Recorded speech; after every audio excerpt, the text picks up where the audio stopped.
시편 103편입니다.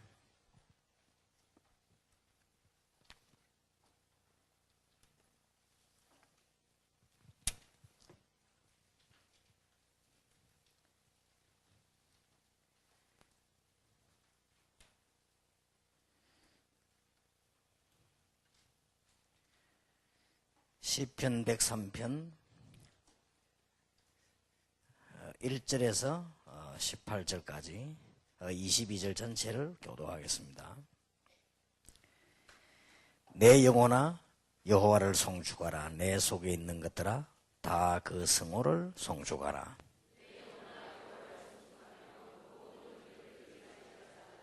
저가 내 모든 죄악을 사하시며 네 모든 병을 고치시며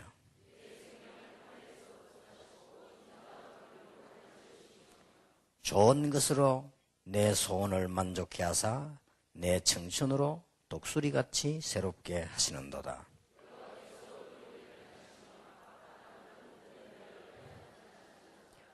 그 행위를 모세에게 그 행사를 이스라엘 자손에게 알리셨도다.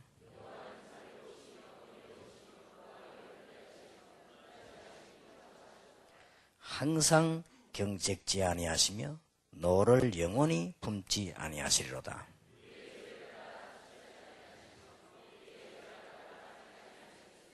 이는 하늘이 땅에서 높음같이 그를 경외하는 자에게 그 인자심이 크심이로다.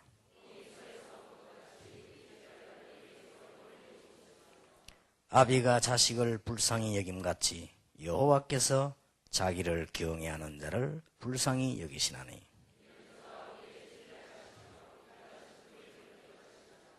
인생은 그 날이 풀과 같으며 그 영화가 들의 꽃과 같도다.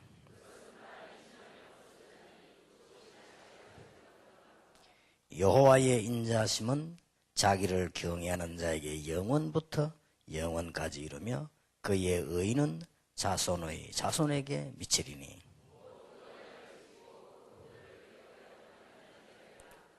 여호와께서 그 보좌를 하늘에 세우시고 그 정권으로 만유를 통치하시도다.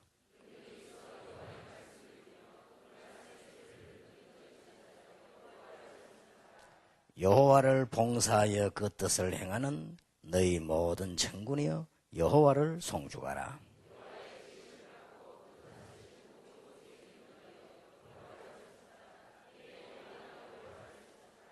아멘.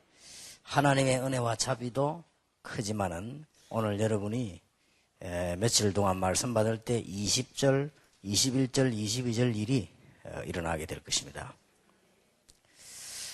우리 왜 새가족 수련회라고 했냐? 여기 지금 흥가족들이 더 많은데 왜 새가족 수련회라고 했냐? 여러분이 새가족을 만났을 때 또 여러분이 새로 시작할 때 우리의 신앙 기본이 굉장히 중요하기 때문에 현장 메시지를 가지고 새가족 치유라 그랬습니다. 오늘 할 차례는 아마 구가일 겁니다. 기도와 치유. 오늘 저녁에 우리가 봐야 될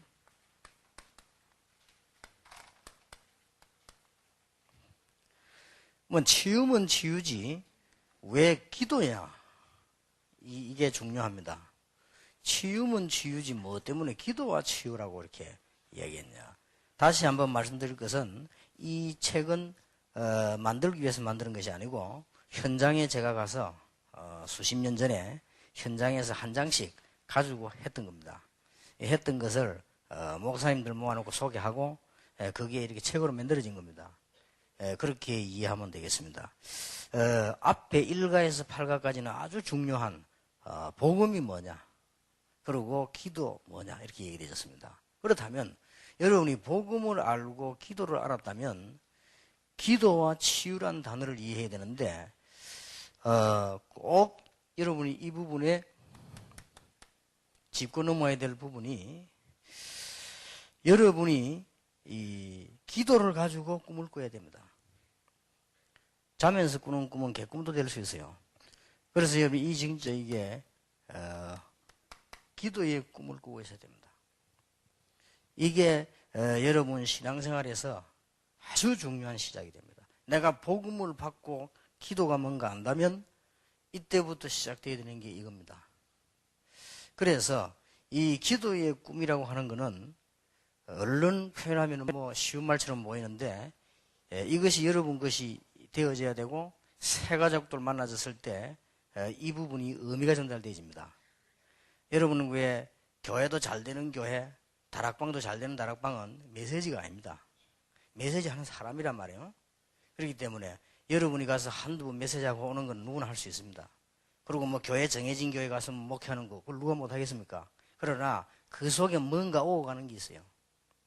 거기에 가장 영향 주는 게 뭐냐면은 기도의 꿈입니다. 그래서 요셉은 항상 그 꿈을 꿨습니다. 단순히 자다가 꿈이 끝난 거 아니고 기도로서요. 이 기도의 꿈이 늘 있었습니다. 이게 모든 분야의 영향이 가버립니다. 이게 모든 현장의 영향이 다 가버려요. 저는 늘 기도로 꿈을 꿉니다. 4만 제자, 40만 제자. 그러니까 한국에 1천만 제자 막 이 세계 일어나는 거 늘 기도로 꿈을 꿉니다. 근데 그게 굉장히 중요해요. 그리고 이 사람이 꿈 늘 꾸고 있는 이게 계속 기도로 꿈을 꾸면 틀린 거는 바르게 되게 돼 있습니다. 그리고 몰랐던 거는 깨닫게 되게 돼 있거든요. 늘 기도할 때마다 20가지 전략이 세계에서 일어나는 거, 이 꿈을 꿉니다. 그리고 공동체가 온 세계에 일어나는 거. 여러분이 이게 되어야 기도가 제대로 되는 겁니다. 여러분이 언제든지 이 기도의 꿈을 꿔야 돼요. 그리고 저는 언제든지 언젠가는 그런 일이 날 것이다. 우리 다락방 하는 분들과 우리 장모님들, 집사님들이 하나님의 큰 축복을 받아서 전 세계를 살릴 것이다. 이 꿈을 늘 꿉니다. 그러니까 이게 굉장히 중요하죠. 기도의 꿈을 꾸다 보면 부딪히는 게 이겁니다. 현실이 어렵단 말이에요. 또 어떤 사람은 현실이 가난하단 말이에요. 또 현실이 막 답답하단 말이에요. 더군다나 큰 교회들은 괜찮은데 작은 교회들은 어렵죠. 또 무슨 더 시골은 더 어렵죠. 저 해외는 더 어렵죠. 이렇게 어려울 수 있습니다. 그런데 계속 이걸로 기도하다 보니까요, 현실이 어떻게 보이는가 하니까 제 생각에 말이죠. 아무리 현실이 어려워도 할 수 있다. 이런 기도하다 보니까요. 근데 계속 기도하다 보니까 어떻게 바뀌는가 하니까 우리 현실은 안 되지만 하나님은 하실 수 있다. 이런 답이 나오더라고요. 그런데 계속 기도하다 보니까 그런 답이 안 나와요. 계속 기도하다 보니까 여기에서는 굉장한 답이 나왔어요. 계속 기도하다 보니 어떤 답이 나왔는가 하니까 시골이기 때문에 된다. 저는 이런 답이 나와졌어요. 수도권 같은 큰데 사람 많이 모이는데 누가 못하겠냐? 그렇지 않습니까? 이 시골이기 때문에 된다. 그러면서 고린도전서 1장 18절 31절이 저게 다 이게 부딪혀 왔습니다. 하나님께서 왜 비천한 자를 불러서 존귀한 자를 부끄럽게 하고 하나님이 없는 것들을 택해서 있는 것들을 왜 부끄럽게 하며 하나님께서 우리 아무것도 아닌 세상에 아무것도 아닌 우리 같은 사람 불러서 무엇 때문에 세상에 가장 귀한 사람들을 부끄럽게 했냐? 그 구원의 능력은 하나님께 있는 것이다. 저는 이게 도대체 계속 기도하는 거예요. 그렇다. 하나님께서 그러니까 성경이 전부 달돌피어 갈릴리 사람을 부르지 않았냐? 길르앗 사람을 부르지 않았냐? 아벨 모홀라 사람을 부르지 않았냐? 연약하기 때문에가 아니고 하나님의 능력은 그런 것이 아니냐? 그래서 서울 사람들에게 미안합니다마는 서울에 와 보니까 굉장해요. 나는 지금은 서울 길들을 대충 다 알고 있습니다만은 처음에 오니까 얼마나 크게 보이는지. 부산 손사람이 올라오니까 얼마나 크게 보이는지. 난 처음에 와서 올라 방향도 모르겠더라고요. 어디서 해결을 했는데 어디가 어딘지. 제가 서울 올라와서 제일 먼저 집회한 데가 어딘가 하니까 강서로 교회요. 제일 처음에. 그때는 뭐 이게 뭐 그게 강서 지역인지 뭐 강동이 어딘지 구분도 못하고 오라고 하니까 뭐 차 타고 어디로 오면 된다니까 뭐 열차 타고 간 거죠. 근데 그게 알고 보니까 이제 강서 목동 지역이요. 그게 이제 아마 제가 부산 수영로 교회에서 집회를 했는데 정필도 목사님이 아주 좋아하시더라고요. 그러더니 아마 즉각 연락이 돼가지고 거기에 장로로 있었으니까 아마 하라 그랬던가 보죠. 그래서 아마 이게 부흥회를 초청을 했는데 그때는 이제 이분이 뭐 다락방 이런 것도 모르고 그냥 시작했는데 뭐 보통 부흥회 하는 식으로 새벽이나 밤 이렇게 쭉 했죠. 쭉 했는데 지금도 기억이 나요. 부흥회를 다 하고 이제 서울역으로 왔습니다. 서울역에 와서 이제 표를 끊고 이제 정은주 목사님이 내 차 태워준다고 이제 서 있는데 정은주 목사님이 말을 이렇게 재미나게 좀 이렇게 쉽게 하는 분이지 이렇게 날 보고 탁 보더니요. 목사님, 난 지금도 기억나요. 양복이 그게 뭡니까? 양복이 어떻습니까? 참 강의하러 나올 때요. 아침, 저녁, 점심 다르게 양복을 입고 나오라는 거죠. 넥타이도 탁 바꿔서 메고 탁 복음 기스를 제발 내지 마세요. 그 어마어마한 복음 가지고 양복이 그게 뭡니까? 그러고 보니까 양복도 쭈글쭈글하고요. 맞다 싶더라고요. 이제 촌놈이지 완전히. 그리고 또 그걸 끝난 게 아니에요. 도대체 이건 또 뭡니까? 제가 그때 이걸 전부 여기다 꼽아 있었어요. 이거는 고급 양복이 아예 들어가지도 않게 돼 있지. 이걸 여기 세 개다 다 꽂아놓으니까요. 정은주 목사님, 크기 뭡니까? 안에다가 꽂아서 그래서 자기가 안에다 꽂아놔요, 이렇게. 촌놈이다, 이거지, 이제. 아이고, 그렇습니다. 그러고 가만가면서 내려보니, 그렇지. 내가 그걸 보니까 뭐, 옛날에 우리 시골 사람들이 밖에 꽂아 있었다고 얘기해요. 이제, 서울 와보니까 뭐 얼마나 굉장하던지요. 서울역에 내려가지고 처음에 왔을 때요. 아침 일찍 내려가지고, 서울역 바로 옆에 보니까, 뭡니까? 뭐 해장국 같은 게 파는 데 들어가서 먹어봤는데, 세계에서 제일 맛없어요. 왜 이게 뭐 간이 안 맞고는 막 그렇고, 이 물하고 안에 내용하고 전혀 매치가 안 됐어요. 금방 담갔다 그냥 드러낸 거예요. 그런데 내가 놀란 것은요. 그 식당 주인이 잘하려고 노력을 전혀 안 해요. 그냥 막 퍼주는 거예요. 가격도 싸고 막 주는데, 내가 할 말이 없는 것은 이렇게 맛이 없는데도요, 막 사람이 꽉 차서 내가 겨우 한 그릇 먹고 나왔다니까요. 아, 이게 서울이구나. 아, 이게 참 서울은 사람이 이렇게도 많구나. 그때 내가 느껴졌습니다. 그래. 대한민국 돈 75%, 80% 서울에 모이는데 서울에서 성공 못하는 놈은 바보다. 서울에서 목회 못한다면 그게 말이 되냐? 마구다나 뭐 조금만 지나도 모이고, 약간만 삐깔만 괜찮아도 모이고 말이에요. 목사님 인물만 좋아도 모이고 말이에요. 그게 서울인데. 그때 내가 결심 딱 했어. 좋다. 나는 부산에서 전도운동을 하는 것이다. 그 왜냐? 거기는 시골이라. 제가 영도 갔을 때만 해도 거기는요, 오징어 말리고 그랬습니다. 지금 뭐 굉장히 발전했거든요. 사람도 없어요. 하나님은 여기서 하신다. 왜냐? 하나님께서는 사람의 능력으로 복음 운동하는 거 아니다. 그 말은 서울은 복음 운동 못 한다는 말이 아니에요. 제 말뜻을 잘 이해를 하셔야 됩니다. 능력이 사람에게 있지 않고 하나님께 있다. 그래서 고린도전서 2장에 넘어가면서 뭐라고 말했습니까? 이 땅의 선비가 누구며 변사가 누구며 지혜자가 누구냐? 하나님이 그 인간 지혜롭게 하는 걸 막는다면 누가 할 수 있습니까? 하나님의 가장 모자라는 거하고 인간의 가장 뛰어난 거하고 누가 낫겠느냐? 그러면서 2장 12절에 우리에게 은혜로 주신 것들을 알게 하려 하심이니라. 저는 그래서 그렇다. 안 되기 때문에 되는 것이다. 그래서요, 어떤 현실든지 전부 응답이에요. 계속 입히자고 기도하니까요. 모든 문제는 전부 응답이라. 이렇게 새롭게 느껴졌습니다. 문제가 와도 그는 전부 응답이라. 그리고 성경 보니까 싹 다 그래요. 요셉이 문제 온 게 응답이요. 성경 보거나 요셉이 저 노예로 안 갔더라면 큰일 날 뻔했어요. 요셉이 저 성질 더러운 형들 안 만났으면 큰일 날 뻔했어요. 요셉이 그 이상한 여자 안 만났더라면 큰일 날 뻔했어요.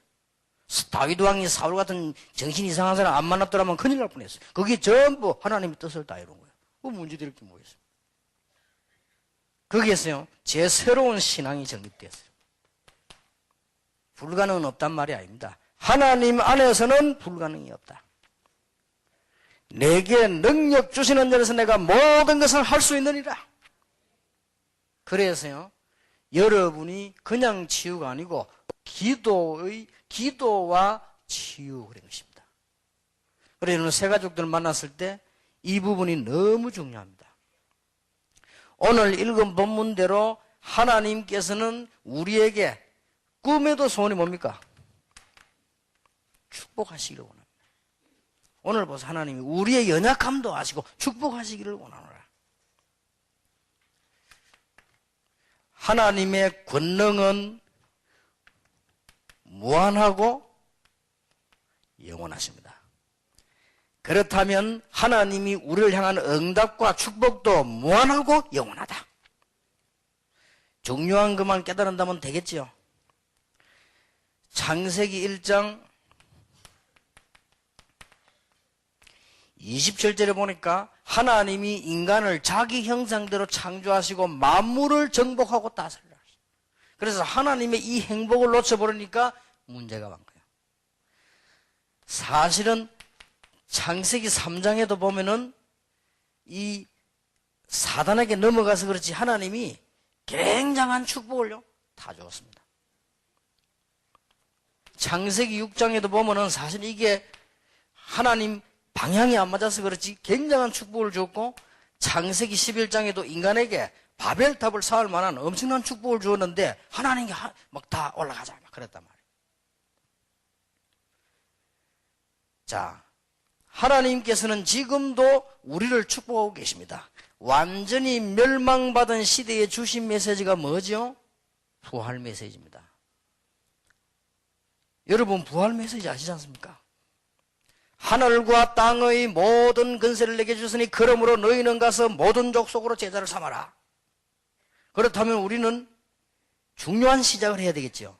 볼지어다 내가 세상 끝날까지 너희와 항상 함께 있으리라. 여러분 오늘 기도의 비밀, 기도의 꿈, 기도의 치유 회복하게 되기를 예수 이름으로 축복합니다. 절대 놓치지 마세요. 여러분이 복음을 정말로 가졌다면, 우리는 정말 기도하면 응답된다는 사실을 안다면 여러분에게 제일 먼저 형성되어야 되는 게 뭐냐? 기도의 꿈이요. 기도의 비전입니다. 여러분 기도 속에서 모든 꿈들이 다 나와야 돼. 그게 다 이루어져야 돼요. 이게 새 가족에게 가장 필요한 겁니다. 그렇다면 아까 말한 대로 현실이 부딪힌단 말이에요. 그게 바로 응답이다. 왜 그렇습니까? 지금도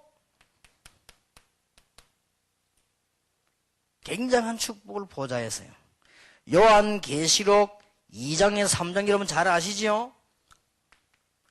요한계시록 2장 1절에 보니까 뭐라고 되어 있습니까? 오른손에 7 별과 7 촛대 사이로 다니신다. 분명히 그랬어요.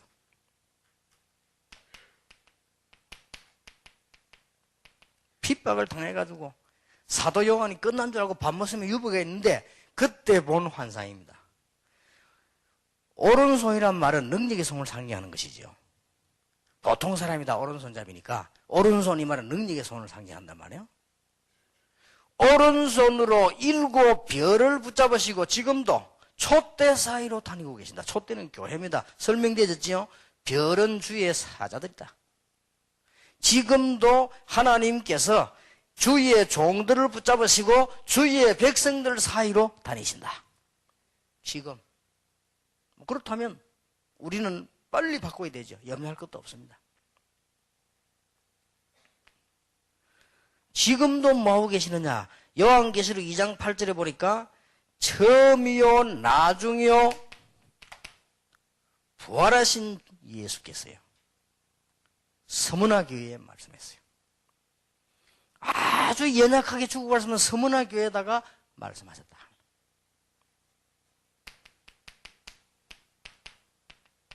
처음과 나중이다.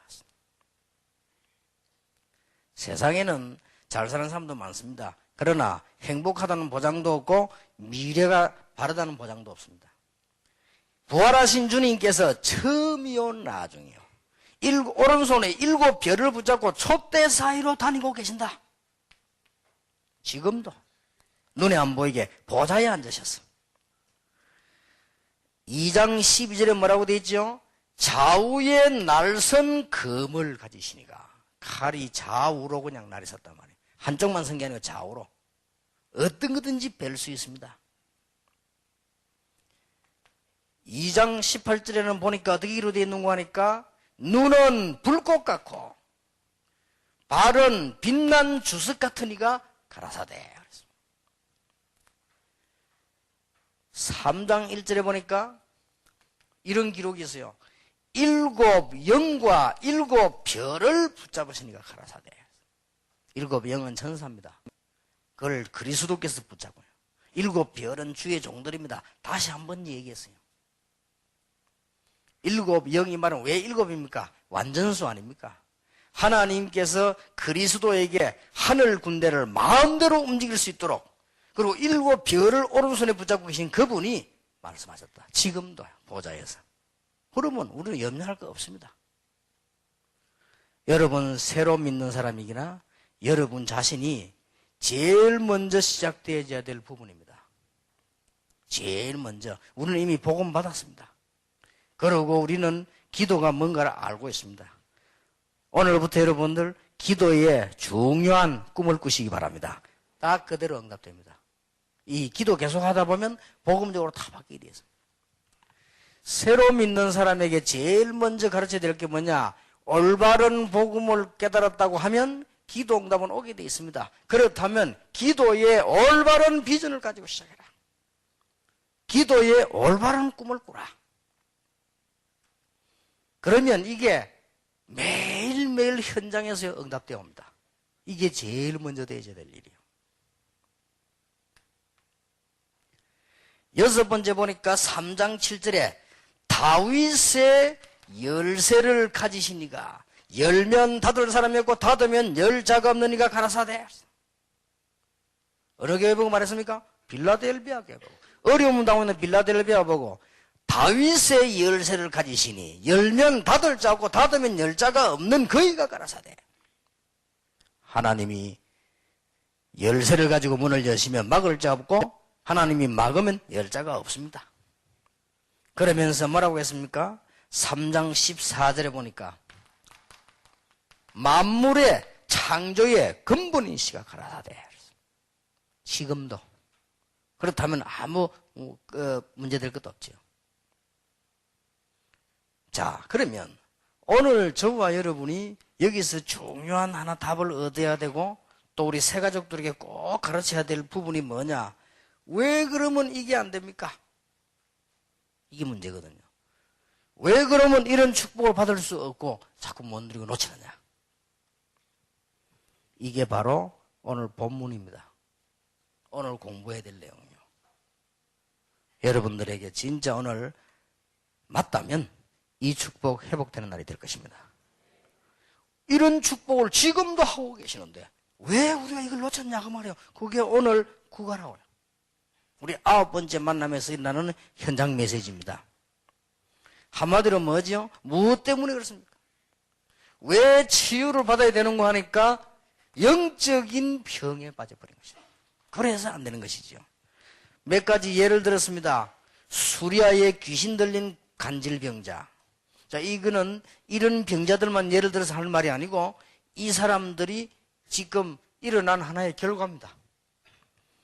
또 보니까 이번에는 문둥병자, 옆에 보니까 소경된 자, 그 다음에 눈물고 벙어리 된 자, 두로와 시돈에 흉악한 귀신 들린 자, 성전에 앉은 안전뱅이, 38년 된 병자, 손 마른 자, 혈루증 들린 여인, 빌립보에 있는 정신 이상자 16장에 보면 나오죠.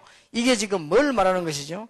우리가 이 부분에서 이 영적인 문제 때문에 인간은 돌이킬 수 없는 완전 멸망을 받아버렸다.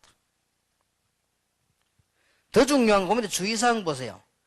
이러한 병의 원인은 그 영적인 병인데 예수님을 영접하여 구원받지 않으면 치유가 불가능하며 잠시 다른 방식으로 치유되었다도 점점 더 악화되는 겁니다. 말하자면은 세상에서는 치유 방법이 없다. 이 부분이 꼭 이해되어야 됩니다. 의사분들에게 또 많은 분들에게 꼭 드리고 싶은 말입니다. 의사분들이 수고를 많이 하고 꼭 필요한 분들이죠. 그러나 이 부분을 알고 있어야 됩니다. 인간에게는 이미 여러분 병원에 오기 전에 이 부분이 먼저 왔습니다. 방법이 없어요. 그리고 많은 우리 교사들, 교수들, 여러분 각종 사람 다 옵니다. 이 부분이 진정하게 전달되어야 됩니다. 하나님의 축복을 당연히 받을 수 있는데 왜 못 받느냐? 영적인 병이 들어버렸어요. 영적인 병이 들어서 어떻게 됩니까? 오늘 열거되는 성경에 나온 것들 열거했단 말이에요. 이 사람들 보세요. 예수님 당시에 도저히 치료 방법도 없습니다. 이렇게 되어진 겁니다. 여러분을 만나서 말씀을 나누구나. 말씀 받은 여러분들에게 이보다 더 귀중하고 이보다 더 가치 있는 건 없습니다. 그래서 여러분들이 이 축복을 꼭 받으시기 바랍니다. 치유 대책이 없어요. 이것이 오늘날 잘못 깨달아보는 교회 문제입니다. 생각해 보세요. 병원에 가는데 내가 배가 아픈데 그러면 배를 진단을 해야 되겠죠. 근데 배가 아픈 사람을 자꾸 귀를 만지면 그건 아무 소용이 없는 거죠.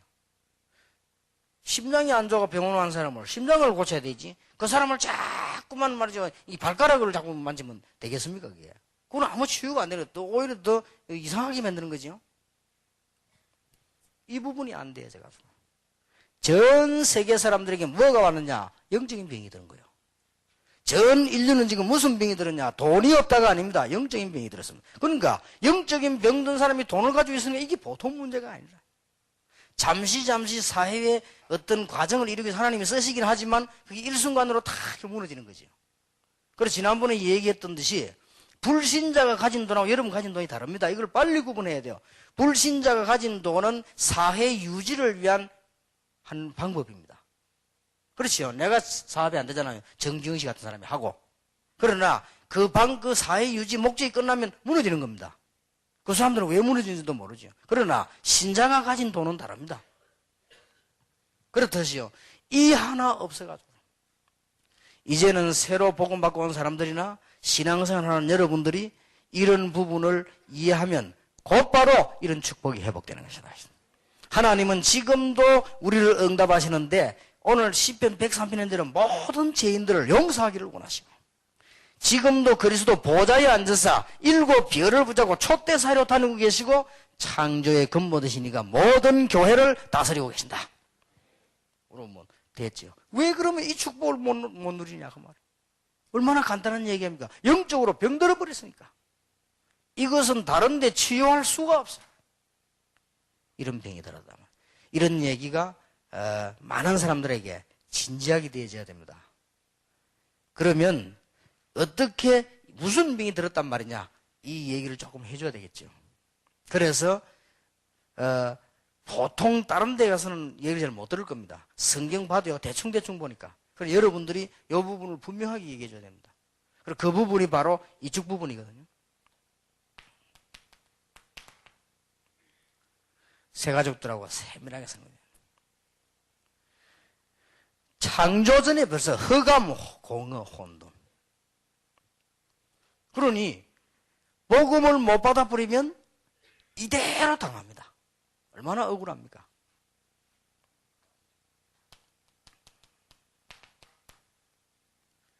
창세기 3장 5절 눈에 안 보이는 사단에게 유혹을 받았어요. 하나님을 떠나버렸다. 무슨 죄를 지었냐? 하나님을 떠난 죄입니다. 무슨 살인한 게 아니고요. 하나님을 떠나버린 죄예요. 그러니까 결과 창세기 4장 5절에 보니까 살인도 하고 이것도 예배하다가요. 예배드리던 가인이 이게 막 살인을 하게 됐죠.